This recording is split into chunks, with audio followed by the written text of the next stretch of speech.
Hey everybody, sorry for the delay. I had some problems with my live stream starting by itself a few times. Um, I have been researching this story for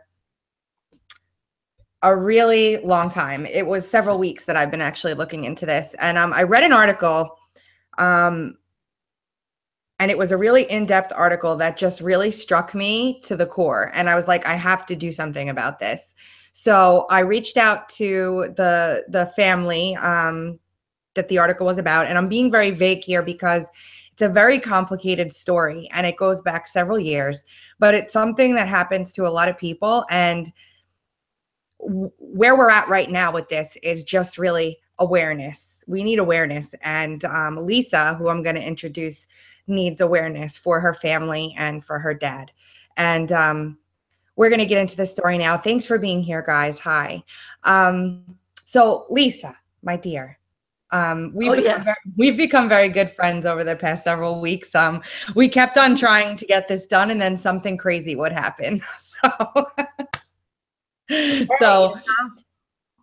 all right. So why don't let's start this way. Tell me a little bit about you and your background, and just where you went to school, what you do, stuff like that, and then we'll get into the story.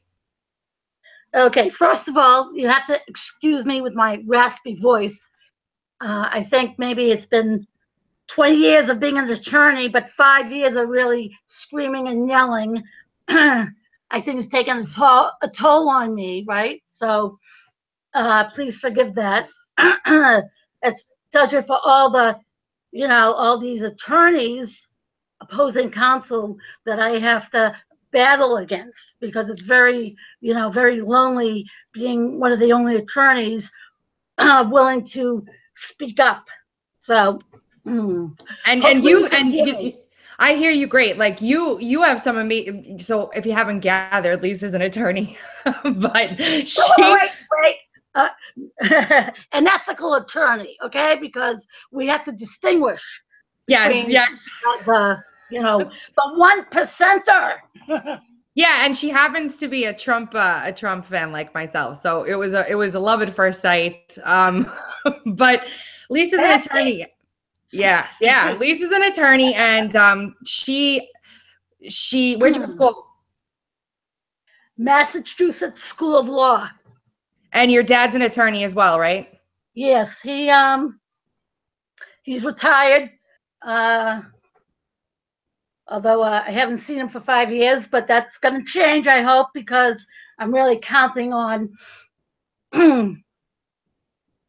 my fellow MAGAers to show public outcry for this corrupt, unbelievable crap. So, anyways, we'll start this story. If this can happen to two attorneys, okay, all I can say is you can only imagine what is happening every single day to everyday citizens. And we're not talking about, people who are just rich or this is everybody's in. It's rich, poor, middle, does not matter. But sorry to digress, but to get back, my dad's been an attorney for over 50 years, and I tried not to become an attorney, and he really wanted me to follow in his footsteps, and I did. And he taught me everything I know, and so he's the one who groomed me and was my mentor, just fighting every day for the little guy, and just seeking truth and justice. And so I just followed in his footsteps, and I guess it's kind of full circle that starting out fighting for everybody else and fighting for other people, that in 2011 I had to start fighting for our family. So let's just give some background before we get into what happened to you guys. Your father set up a trust for your family. Echoing. See, this is why I said we might need headphones. Lower your volume just a little bit on your computer. Okay.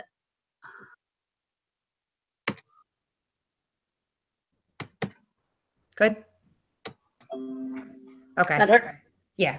So your dad established a trust for you, and you have two sisters. You have one sister who is younger than you, and one sister who, no, you're the oldest? No, I'm the baby. Then the 7 Right. years between myself, the middle sister, and then 2 years between the middle sister and the oldest. And so your dad established a trust for you guys when he was younger, back in the 90s, correct? Actually, he began the DSL Trust. Each initial is for the daughter. D for Devora, S for Cheryl, L for Lisa. That was back in 1982. And then he gave you power of attorney when? In 2003. And he also formed another trust that coupled in some investments that he was doing, and he had another marriage, I guess. Yeah, yes, he got remarried. So he redid his nothing changed with respect to the trust. It was just the technical jargon of the directives. But so when that happened in 2003, he definitively, Merged. took care to go to another attorney. He didn't matter. He didn't want to do it himself because he wanted to be really meticulous to make sure that even though he was an attorney for umpteen years, that he was going to go to a specialist, the ones you hear on the radio, and tell you to protect yourself so you won't have to go to probate court. And he hired the best of the best, and and he did, because there was no problem with the instruments. Everything was valid, so it wasn't as though there was anything wrong with what he put together. And he paid a nice sum of money to have that done, and that was in 2003. And how much money cumulatively was in this trust? Almost $8 million or so, right? By 2011, it was at least 8 million valued, if not more. And so your dad was getting a little older, and so you had someone coming to the home to see him. You lived with your father, right? Well, what happened was probably starting, like, I'd say 2009 around, you really start to see a decline in memory. It was gradual. So what happened was my father's second wife, unfortunately, had passed away from cancer, and he had hired some helpers to come in and help out. But in 2011, the decline was very, very noticeable, and he forever had always wanted his family with him. Ever since I was a kid, it was, I don't want to go to a nursing home. And if he could, he would have had a compound to have his family with him. And my father had asked myself and my family, my husband and two children. We had our own home, but he wanted to be in his home, which actually was and made more sense. And he wanted us to move in with him permanently, for us to be a family together, that we would be with him 24/7, that we be the ones to be his caregivers and carry out his wishes of, living out his years the way he wants it to be. And in April 2011, my father we made arrangements, and he said, will you please move in? And we just packed everything up, and we did it. And so that's when we started, to really be full-time caregiver to my father. So one of the folks that you guys had hired to come in to help take care of your dad one day decided. Well, it was very part-time. Okay,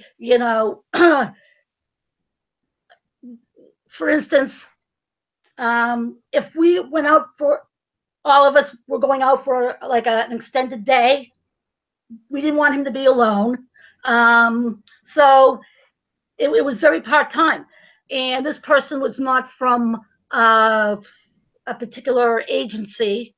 And she wanted to have more hours to become full-time. And my husband and I, said that we really didn't need that amount of time. And so I'm thinking that I'm not sure, but it appears that she was going to come up with some way of trying to get more hours, because on May 19th, 2011, my husband and kids, we went out for the day. And so my dad was home with this employee, just she and my father. She had our cell phone. She could get in touch with us, any problem. We were available for whatever. We're out having a family day with the kids, and later on in the afternoon, we're just coming home thinking everything's okay. We didn't get any calls or anything. And all of a sudden, we're pulling up, and there's a ambulance and the Boxford Police Department and the woman, and my father is strapped in a gurney being taken away to Beverly Hospital. As we're, talk about, timing. Just as we're pulling up, he's going into the ambulance. And what happened is, she made a 911 call saying that she was in fear of harm to herself and harm to my father. So, that known as a pink slip. So, the usual thing is when someone makes such a call, they take you by ambulance to the local emergency room. And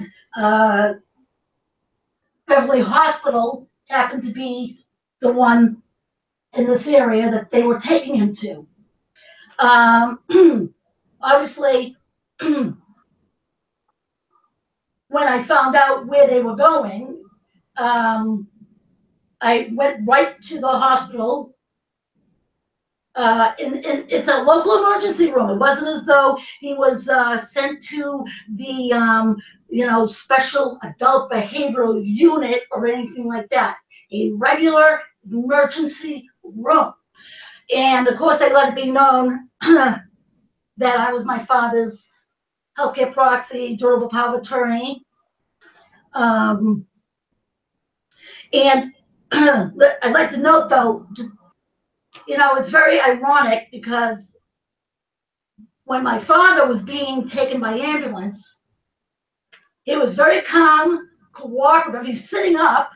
What happened was, what I learned afterwards is that actually when they informed my father that he would be taken by ambulance to the hospital, my father was, you know, at that time he was still competent, okay, and he knew that his competency was being questioned. So he asked the police if he could go back up into the house before they take him and let him get some of his personal belongings. So my father,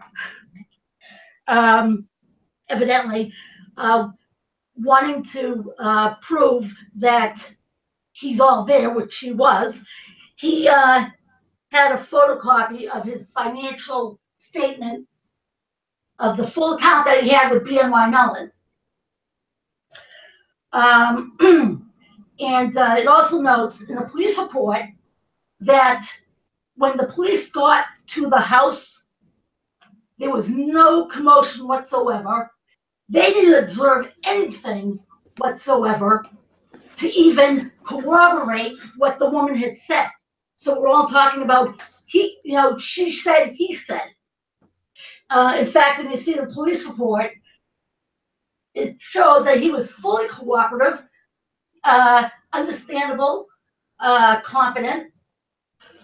But despite that, he's taken to Beverly Hospital, and I meet him there. And after my telling the front staff people that who I am and my official role in terms of when you have a durable power of attorney, if there's any question whatsoever of supposed incapacitation, that person who's designated durable power of attorney, for lack of a better phrase, steps in to act for that person.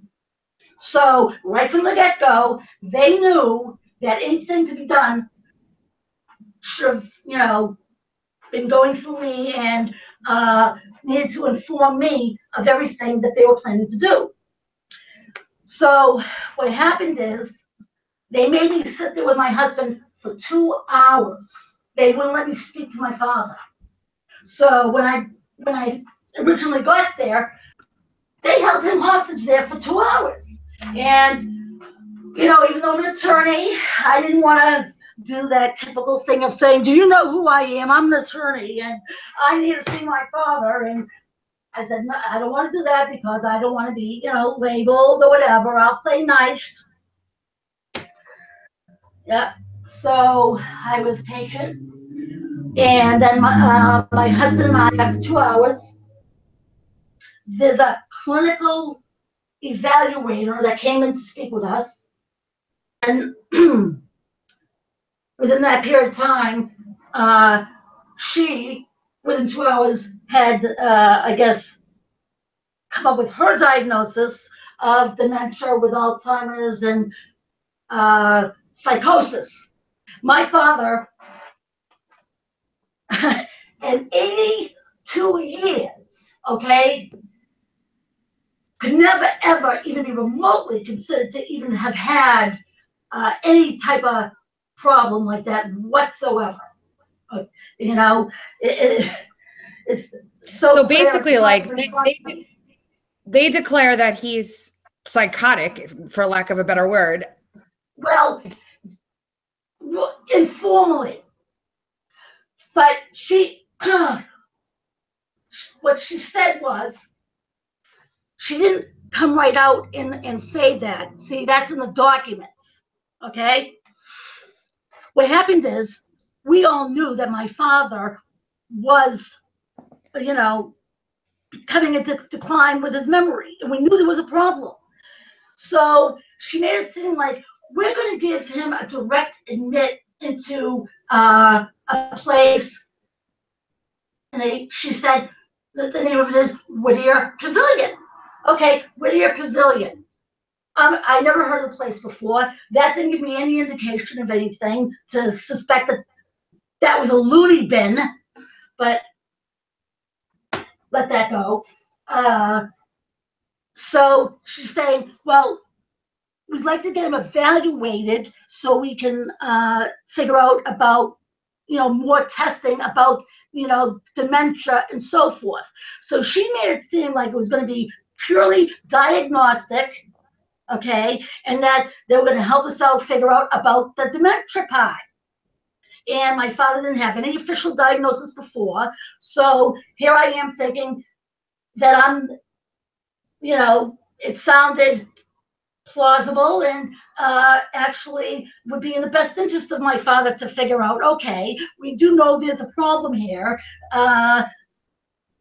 So that sounds probably like a good idea. However, that the direct admit was to Whittier Pavilion was a psychiatric facility, and that they were doing it on a statutorily, what they call a Section 12, which is a pink slip, a 3-day involuntary commitment. Now, at that time, if that was their particular mindset, then that was their obligation and their duty to tell me that that's what they were doing, to tell me that that's what they were planning. But they failed to, be open and honest. So I had no idea by the name of the place that, nor did they ever say, well, by the way, we're going to be giving him antipsychotic medication, which the man has never in his life ever had, ever. So they basically committed your dad right under your nose without telling you where they were really taking him and what they were doing. And then they local hospital. Right. A local ER. And then they drugged him. And yeah. Well, I there's so many details with this story. I've read hundreds of pages of case notes and everything. I want to try and keep it as broad as possible because it's such a crazy story and it's long. So I don't want to, I don't want to get into too much detail, only because we'll do that. We will do that, but not tonight. So basically, when he's in there, what do you do now? Like, what's the next thing that you do? So they transferred him at 4:00 in the morning to this place. And not knowing at the time what they were doing, I actually went home with my husband to get a few hours sleep and to go there in the morning. Well, when I went to call up at the Whittier Pavilion to find out all the details and so forth, they said to me, they prevented me from seeing my father. They would not let me see him. They said, I'm sorry, your durable power of attorney is defective. You can't see him.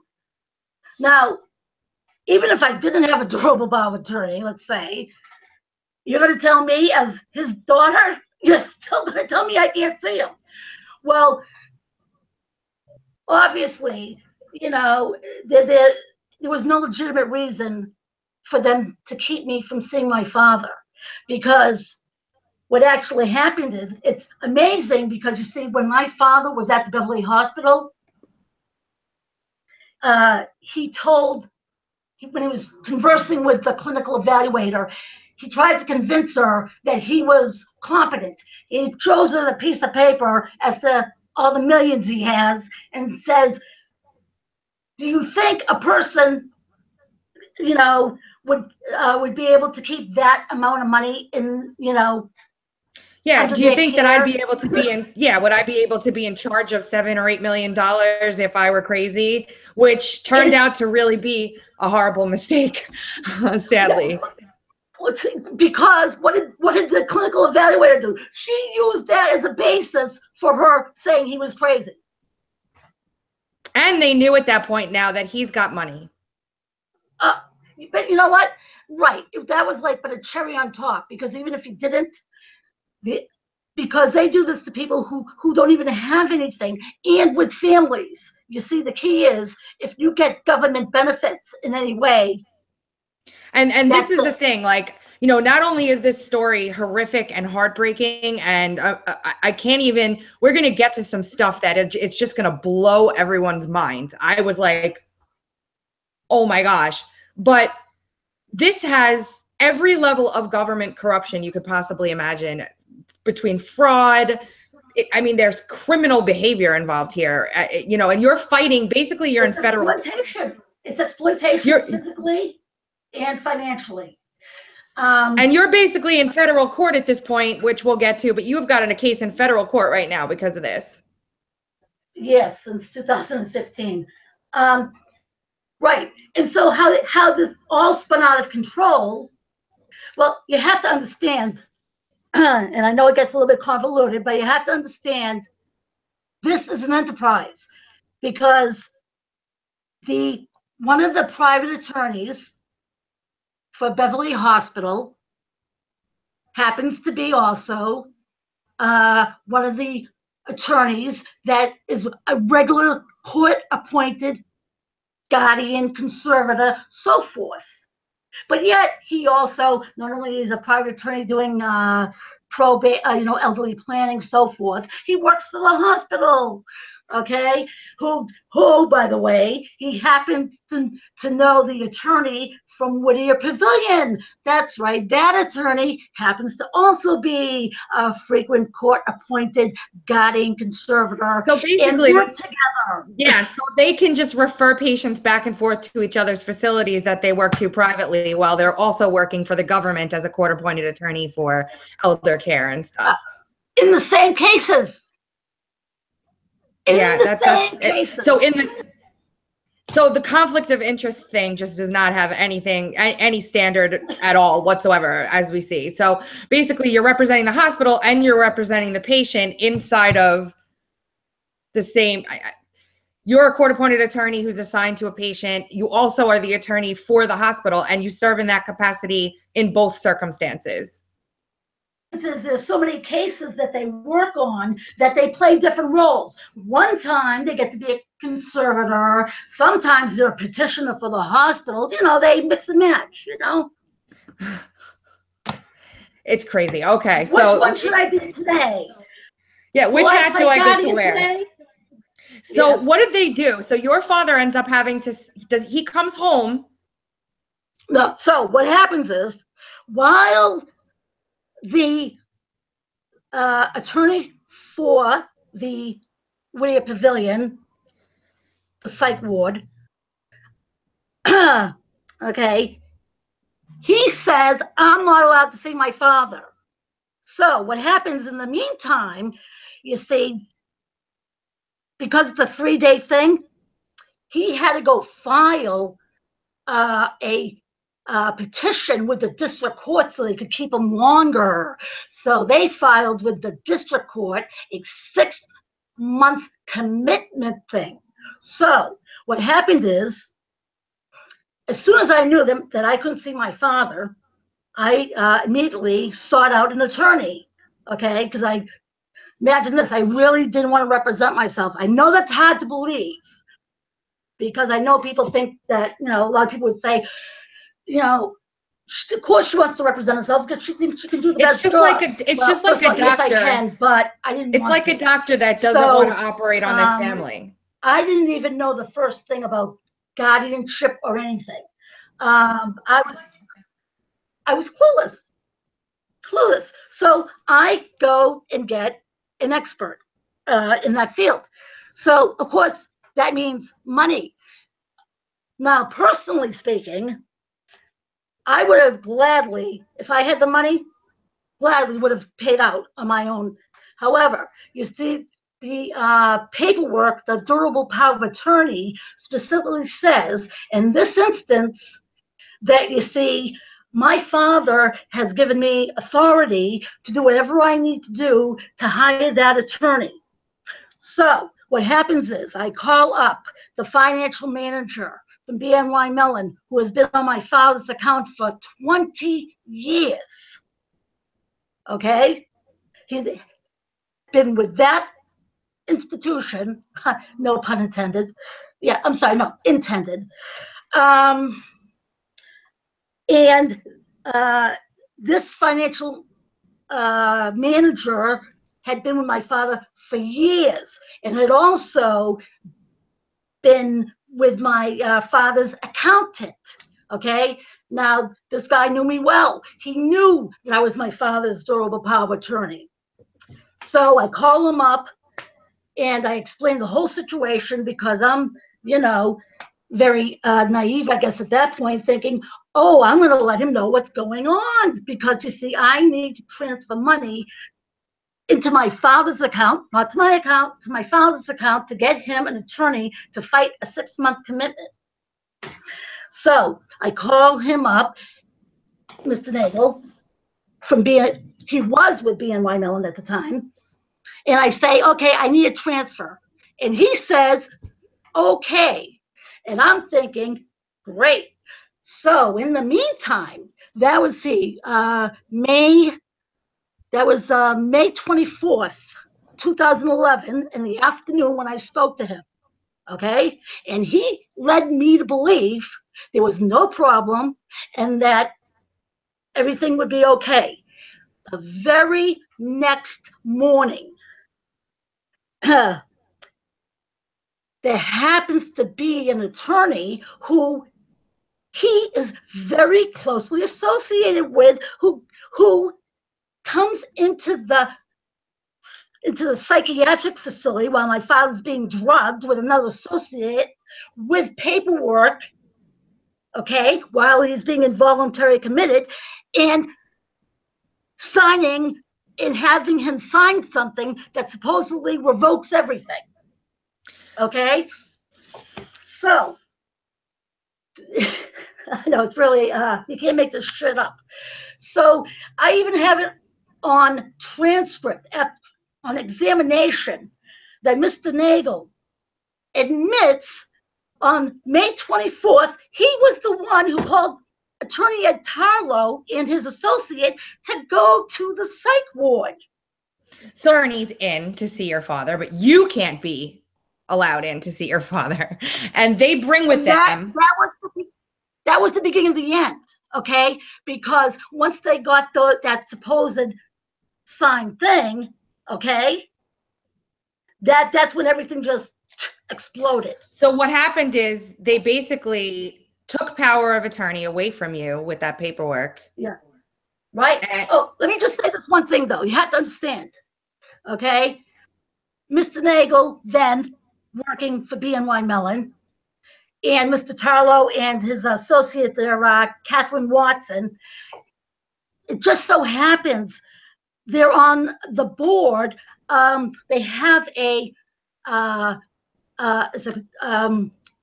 organization called, I believe, Massachusetts, I think it's Family Business Magazine. And they're on the board together, co-founders. Isn't that amazing? You didn't even have to even call. You didn't have to even look up in the yellow pages. They basically revoke everything that they revoke all of your rights as from legal. Yeah. Yes, technically they revoke fraud. That's called fraud. Yeah. Well, yeah. I mean, he signed paperwork. He didn't know what he was signing and he was drugged. And the worst part of it is, so, I mean, there's a lot that happens in between, but you basically end up in court over this, and they're going and appearing behind your back. You're having to like spy to figure out when hearings are. Well, from the get-go, so 7 days, we go into the probate court right away. What's their tactic?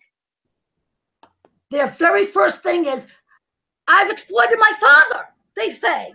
I'm outright accused on June 6, 2011, that supposedly that they're doing all this because I've taken advantage of my father.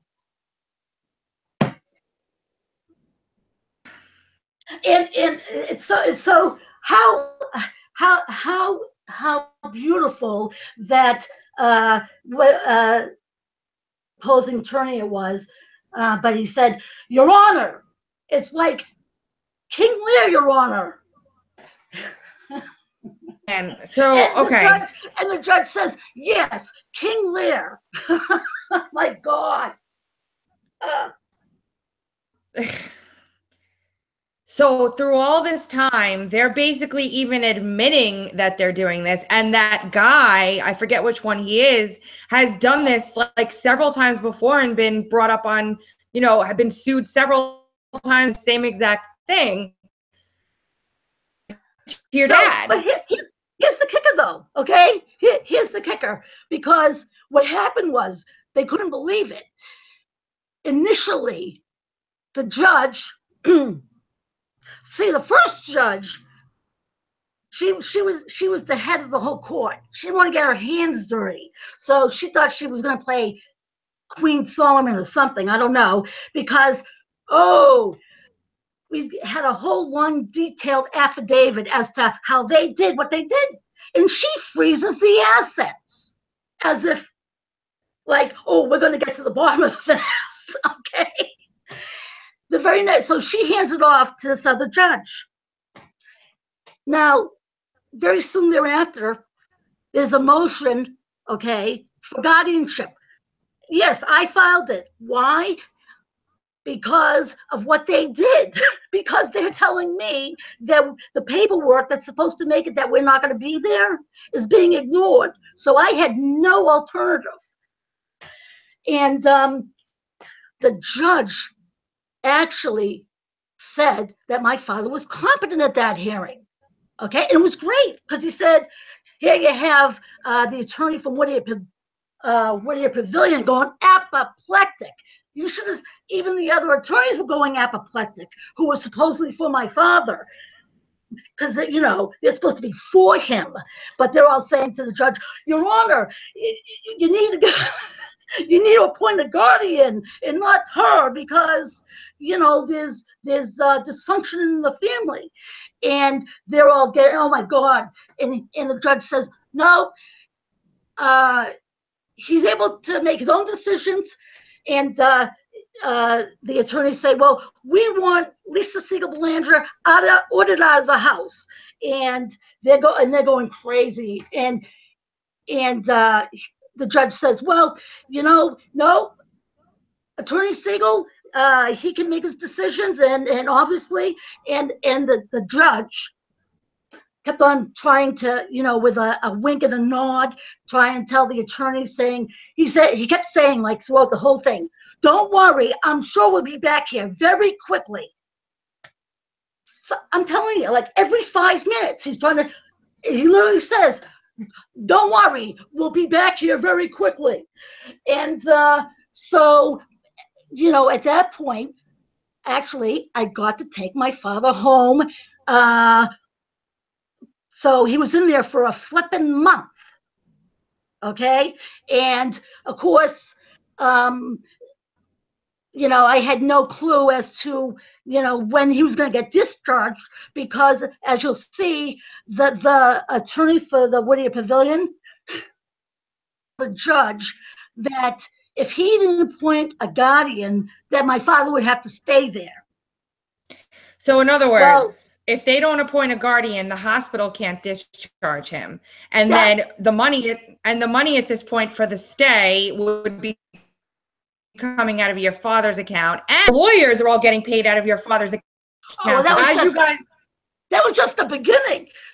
I know. So, but so what happened was, though, now obviously that was all BS. And what happened is the doctor, okay, went against the attorney because he knew that really was not possible. If you're going to be a lawful person, you could not do that. So I get a call on, say, June 15th, saying that my father's coming home the next day, and then I need to hurry up and get 24/7 care, and that he has to take this antipsychotic medication in order for him to come home. And that's when and then is just all. It all went there from there.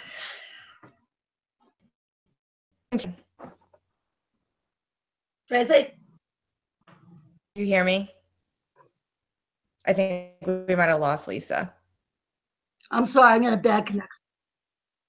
That's okay. In 2011, that's when all that was happening, right? You okay? Yeah, hold on. Let Yeah, me no. mute her.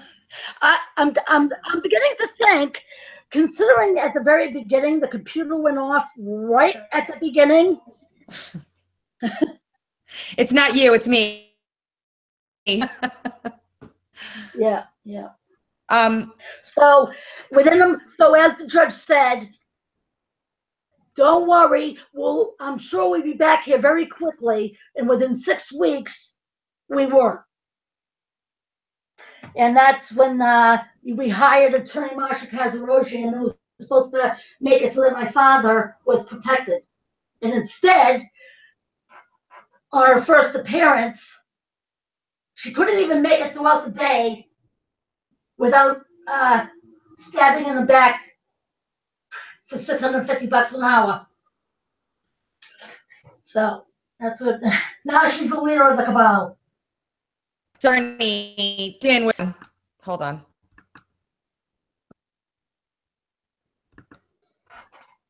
Attorney that you brought in to help you was conspiracy with these other guys and was. It didn't start out like that. It didn't. No. I mean, let's put it this way.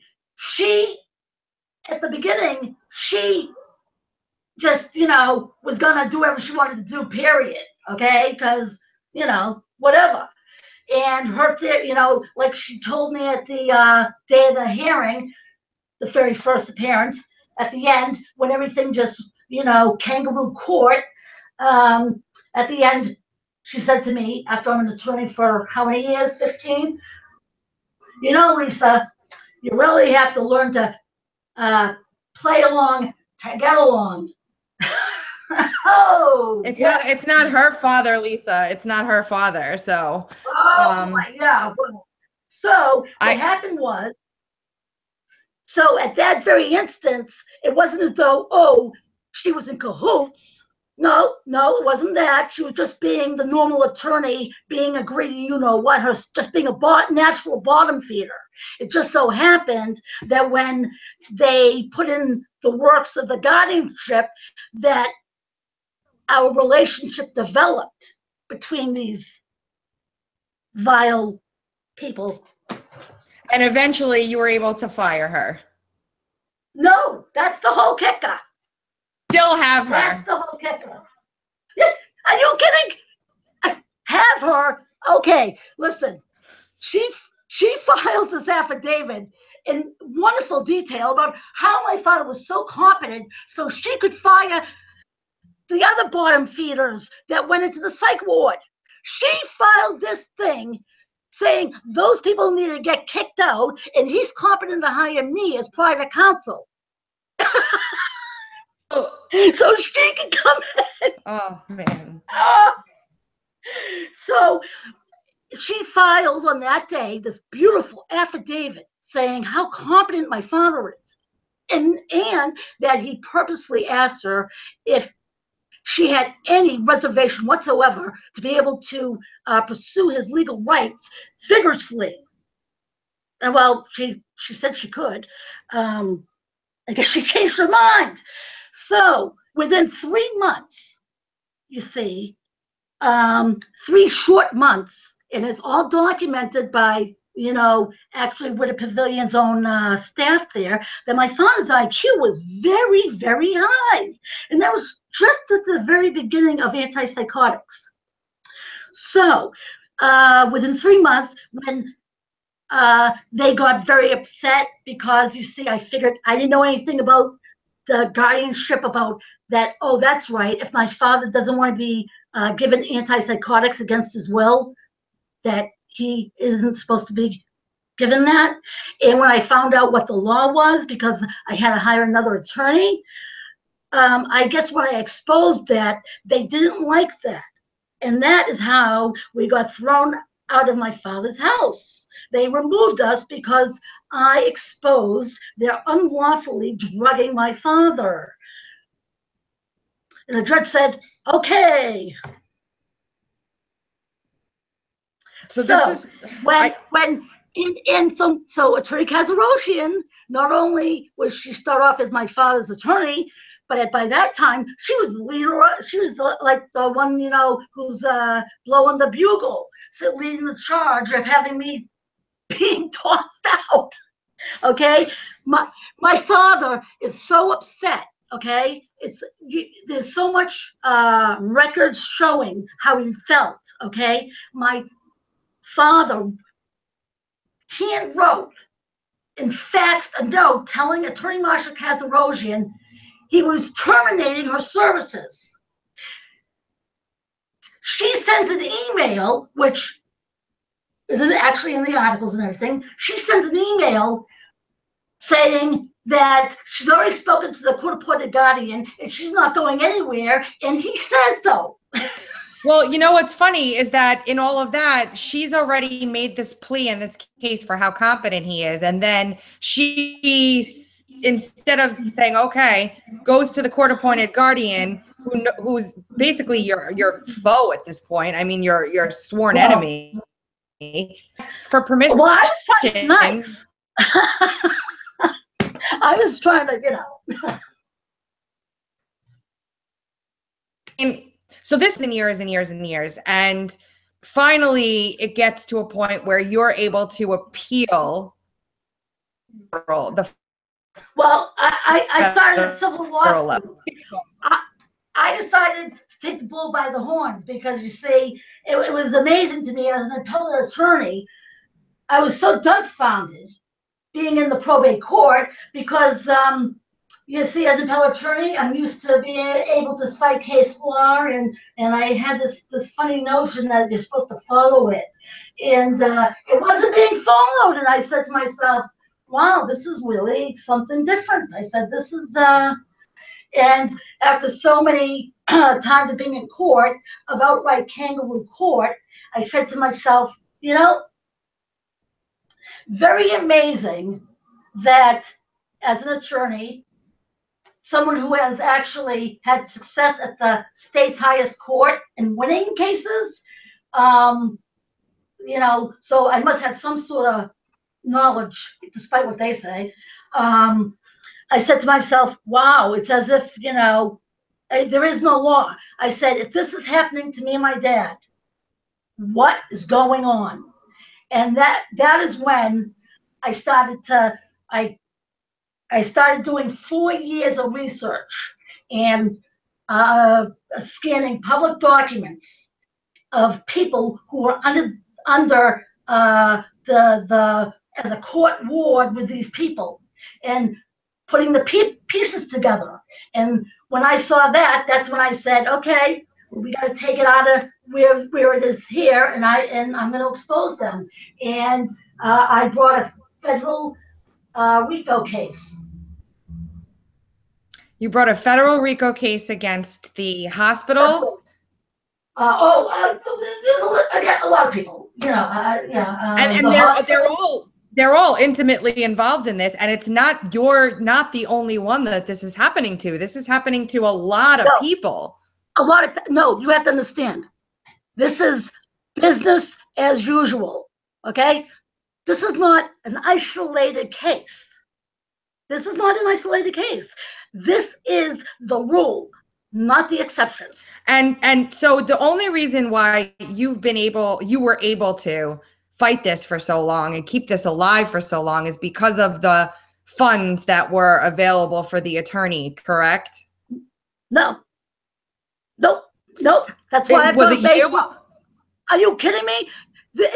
5 years in court, these opposing counsel are laughing in terms of, Your Honor, look at what's happened. Look at look at the pile here. She's forcing us to be paid. We're having to whittle down the estate because she won't stop this. Well, that's where I'm getting to. That's why I'm going there. That's exactly what I wanted you to say, because basically they're saying, oh my God, we have to keep spending money from the estate and the trust and whatever. And, you know, most people. But yes. But most. For them to be able to do whatever. I know, but most people don't have.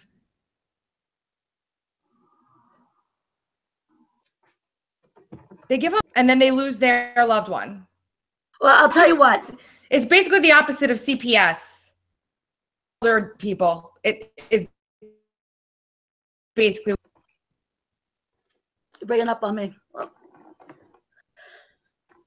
Can you hear me? Yeah. Okay. It's basically like how Child Protective Services steals a child. It's the same thing. Exactly, but it's elder abuse basically.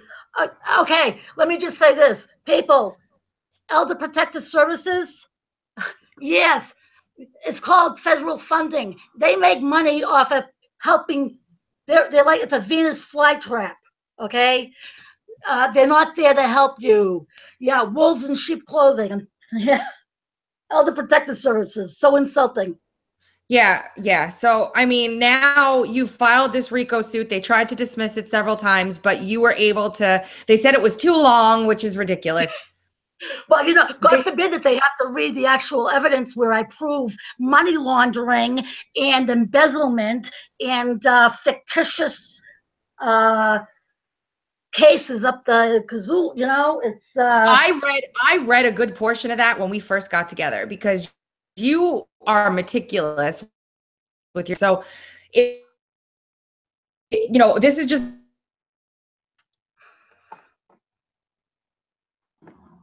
I swear it's NASA because brief interview that people see before I start the NSA. Yeah, because it's breaking up. But I swear. Oh, I'm sorry. Is that being a conspiracy theorist? I'm sorry. All conspiracy theorists here.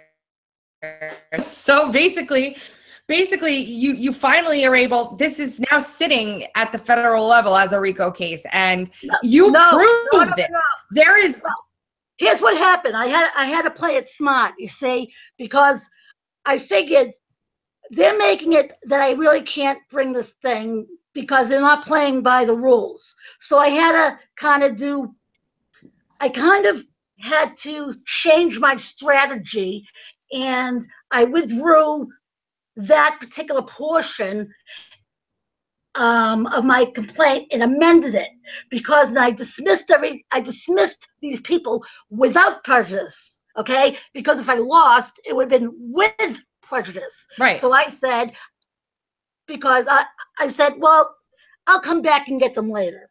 So I wanted to make sure that that I wouldn't be prevented. I'm sure they'll try whatever, but I wanted to be in the best possible position, and I wanted to have the ball in my court. And I said, I'm going to make it so that they're dismissed and that they can be brought back later. And so what I did is I tailor-made the new complaint to focus on what they've done to my father. As far as breach of, fiduciary roles in terms of BNY Mellon, and I focused it more on the private side of things. I figured until. So we still have that other part there. We still have that other part there that we're going to at a later date. So even though they said that it was too long, funny, they don't deny anything. They don't ever, in 5 years, no one's ever said she's wrong. They don't deny anything. It's just too long to read, and we can't go through the copious court documents. So, down to what, 40 pages? That still got dismissed. 40 pages. That's okay. So that got dismissed, and now we're in appeals court. Just for reference, 40 pages is the same length as the answer that against the Fizz campaign in DC.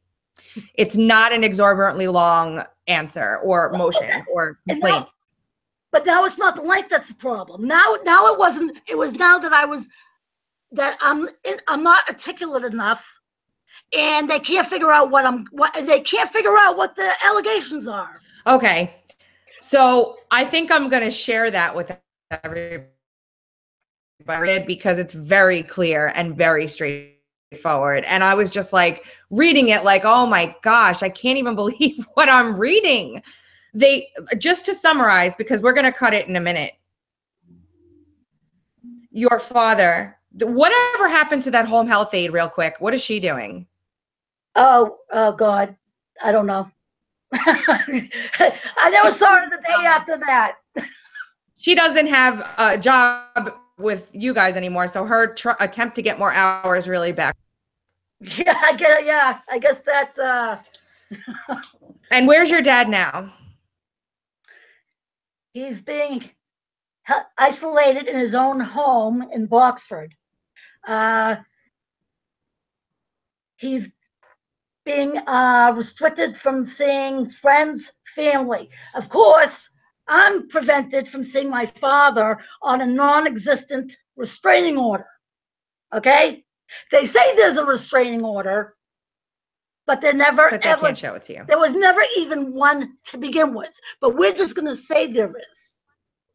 So anyways, now my older sister, who is very much aligned with me and we're very close, I don't even know what they have against her, but she has to make an appointment, reservations ahead of time, a start time and a stop time to see my father. For what reason that any daughter should be able to not just stop in to see her father? I mean, what did she do? Okay, my poor sister, she's just trying to, have my father's wishes, be carried out, and she's getting penalized. But yet, the middle sister, who's aligned with the cabal, she's getting paid money. But my sister and myself, I'm getting fined, okay, thousands of dollars for asking for information that I'm entitled to. I'm getting sanctioned. Unbelievable. For not making accusations, for asking for paperwork that I'm entitled to. Yep. Unreal. But that's okay because huh?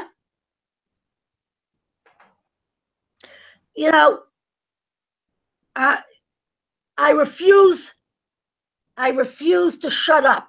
And you know where the justice is going to come from? The justice comes from only one place, and that is from the court of public opinion. And, when the people decide to be outraged and say, we're not going to take this, and then that's when I'll be able to get my justice, that when these people are called onto the carpet, that's when something will happen. Good.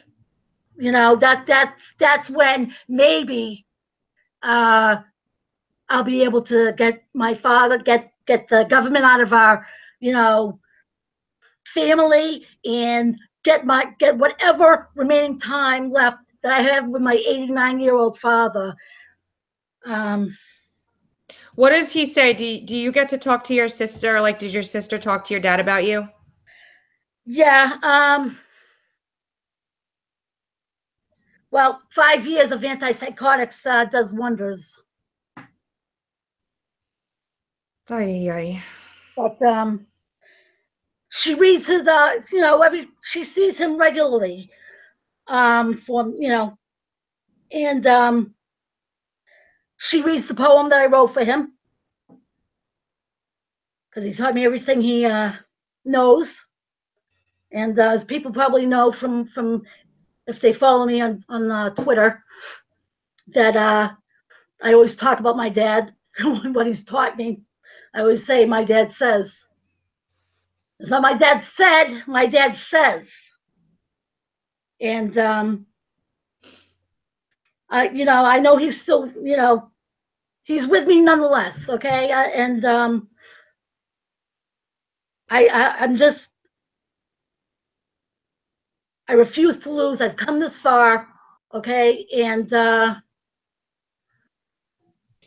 you know, they can try and Well, bankrupt me, you know. Not I'm gonna be heard. I'm gonna tell you you sure as something. hell are going to be heard. Well, let me tell you something. 5 years, 5 years, I have written complaints to the Board of Bar Overseers.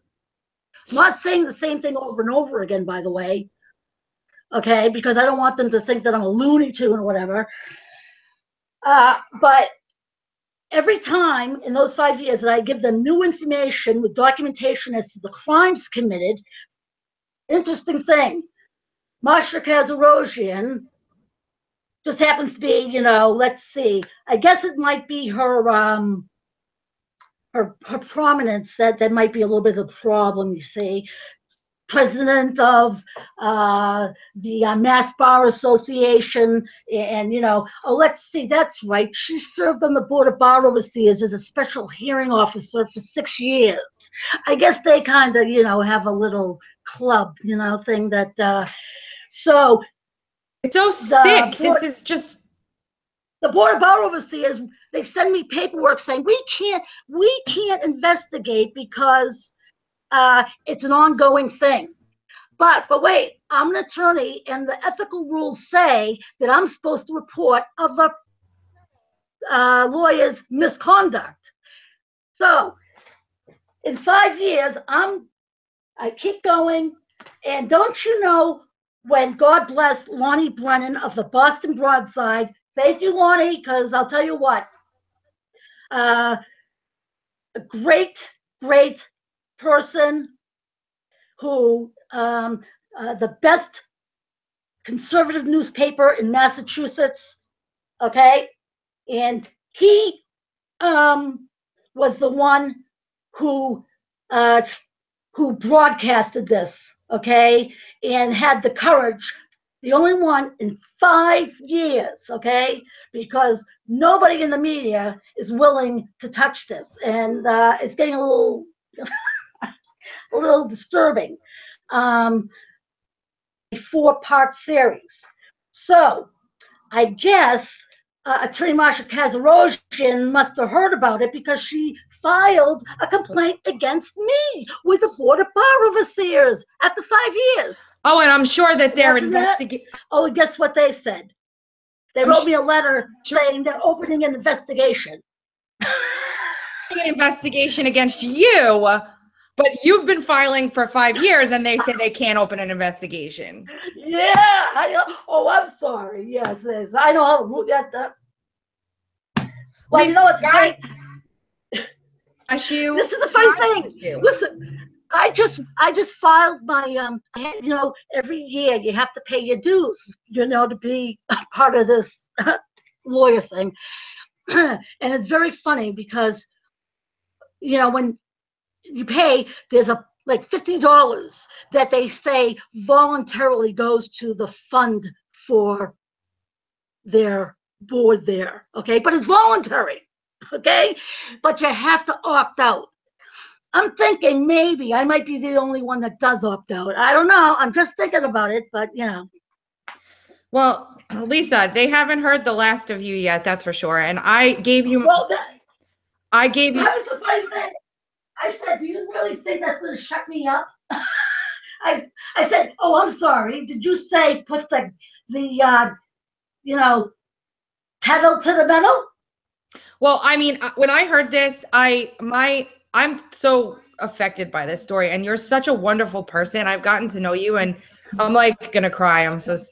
But you're wonderful, and I love you. I love you. You're such an amazing woman, and I am going to do everything that I possibly can and ask the people in my and please help to get the word out about this, because it's not, you know, we want to help Lisa and Lisa's dad. I want her to be able to spend time with her father, and I want her to get justice, because what they've done to her is completely ridiculous and horrible and horrific, and this shouldn't be allowed to happen. And so I want everybody to share this interview several videos breaking down pieces of the story in my normal documentary kind of style. And I just want people to know that there's strength in numbers, and there are other people out there that either don't know that this is going on in a broad way, or they don't know that there is, are other people that can offer assistance. And the more people hear this, the more people will come forward and explain what's going on with them. And and the other thing is, see, these attorneys are so vicious that the other people who, this is happening to, they're scared, okay? They're scared to come out and talk because of the retaliation. And, I know that's a big part of the reason, and I can understand it. But I'm hoping that just a couple of things. I've put an ad in the Boston Broadside that's coming out. I've just created a site for an investigation for class action, and looking for people to contact me. I provide all the information for people in Massachusetts to investigate, and so that their voices can be heard, and perhaps that we can do something about this. So they can go to my website and put in for class action, and there's a form on there as well. I have a website, Free Marvin, FREEMARVIN.com. And I have some information on there of other interviews that I've done. And but it's a work in progress. I'm looking to put all the public information on there for people to see the documents with their own eyes. And the documents really speak for themselves. There is no doubt that you have done a fantastic job, like read and read and read and absorbed and read some more. And it is amazing what you've been able to do. Please understand that you have come so far. And I'm so proud. He would be proud of you. Sure, he is very proud. I want you to stay strong, stick by me. You've got every single day. I'm not letting go of you until we get dear. I promise you that. And I love you. Tracy, God bless you. Really no words, saying thank you never really seems good enough, because you're a godsend, and really, and people who have been following me, I really appreciate all your support, your retweets, helping me to get my message out. I can't thank you all enough, and I have faith, and I know that with me that not only is this for me, though, you're helping everybody else out. So I just want to thank you very much to everybody. Thank you, Tracy. Oh, you're very welcome. And we'll be back. And for me, I'm going to very understand it. And Lisa, thanks for joining.